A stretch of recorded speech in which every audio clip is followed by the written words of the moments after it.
وفي شيء أخير كان بس عبالي أقوله. بعرف طولت عليكم، أنا بعتذر كتير، بس في كتير ناس هلأ لجأت ونزحت من بيوتها وأنا قادر أحس فيهم يمكن زيادة عن اللزوم، لأنه عشت أكتر من نص حياتي لاجئ ونازح. فبس أي حدا قادر يتبرع لأي مؤسسة رسمية أو أي جمعية خيرية نقدر نساعد هدول الناس يكونوا قاعدين بس بمكان دافي، بمكان فيه غذاء كافي للأطفال، أحرامات، ما بعرف أي شيء.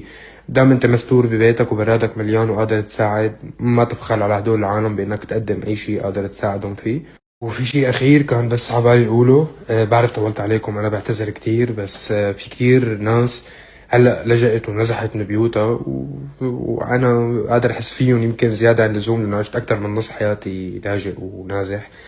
فبس أي حدا قادر يتبرع لأي مؤسسة رسمية أو أي جمعية خيرية نقدر نساعد هدول الناس يكونوا قاعدين بس بمكان دافي، بمكان فيه غذاء كافي للأطفال، أحرامات، ما بعرف أي شيء.